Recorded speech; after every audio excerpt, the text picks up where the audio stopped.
Hi நண்பர்களே, வணக்கம்.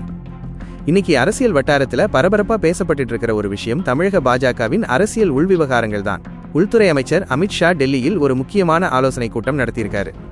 அதுல தமிழக பாஜகவின் மூத்த தலைவர்களான நயினார் நாகேந்திரன், வானதி சீனிவாசன், எல் முருகன் எல்லாரும் கலந்துக்கிட்டாங்க. ஆனா நம்ம மாநில தலைவர் அண்ணாமலை மட்டும் அந்த கூட்டத்துல இல்ல. இதுதான் இப்போ பெரிய சர்ச்சையை கிளப்பி இருக்கு. முதல்ல இந்த கூட்டத்தோட நோக்கம் என்னன்னு பார்ப்போம். தமிழக பாஜகவில் இருக்கிற உட்கட்சி பிரச்சனைகள், கருத்து வேறுபாடுகள் பத்தி பேசுறது, புதிய நிர்வாகிகளை நியமிக்கிறது, முக்கியமா வரப்போற தேர்தலுக்கு என்டிஏ கூட்டணியை எப்படி பலப்படுத்துறதுன்னு பல முக்கியமான விஷயங்கள் இந்த கூட்டத்துல விவாதிக்கப்பட்டிருக்கு. இவ்வளவு முக்கியமான கூட்டம், அதுவும் அமித்ஷா முன்னிலையில நடக்கும்போது அண்ணாமலை ஏன் போகல? இதுதான் இப்போ எல்லாருடைய கேள்வியா இருக்கு. இதுக்கு பல காரணங்கள் சொல்லப்படுது. ஒன்னு, அண்ணாமலைக்கும் மூத்த தலைவர்களுக்கும் இடையே சமீப காலமா இருந்த மோதல்கள் தான் இதுக்கு காரணம். அவங்களுடைய கருத்து வேறுபாடுகள்னாலேயே அவர் போகலன்னு சிலர் சொல்றாங்க. ரெண்டாவது, இந்த கூட்டத்துக்கு அண்ணாமலைக்கு அழைப்பே விடுக்கப்படலைன்னு இன்னொரு வாதம் இருக்கு. இதுவே உண்மைன்னா தேசிய தலைமை அண்ணாமலை மேல அதிருப்தியில் இருக்காங்கன்னு அர்த்தம். மூணாவது, அண்ணாமலைக்கு ஏற்கனவே சில நிகழ்ச்சிகள் இருந்ததுனால அவர் போக முடியலன்னு ஒரு விளக்கமும் பரவிக்கிட்டு இருக்கு.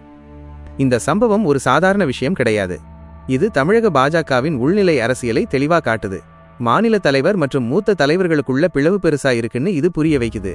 அது மட்டும் இல்லாம அண்ணாமலை மேல இருக்கிற அதிருப்தி எதிர்காலத்துல அவருடைய பதவியை பாதிக்குமான்னு ஒரு கேள்வி எழுப்பிருக்கு. இப்படி உட்கட்சி பூசல் தொடர்ந்துச்சுன்னா வரப்போற தேர்தல்கள்ல கட்சிக்கு பெரிய பின்னடைவு ஏற்படலாம்.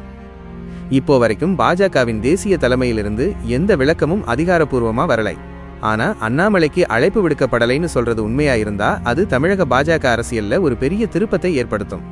மொத்தத்துல அண்ணாமலை பங்கேற்காத இந்த கூட்டம் தமிழக பாஜகவின் உள்விவகாரங்களை வெளிப்படையா காட்டியிருக்கு. அடுத்தடுத்து தேசிய தலைமையின் முடிவுகள், அண்ணாமலையின் எதிர்காலம், கட்சியின் ஒற்றுமை மைனஸ், இது எல்லாமே தமிழக பாஜகவின் அரசியல் பயணத்தை தீர்மானிக்கும். இது பத்தி உங்க கருத்து என்ன?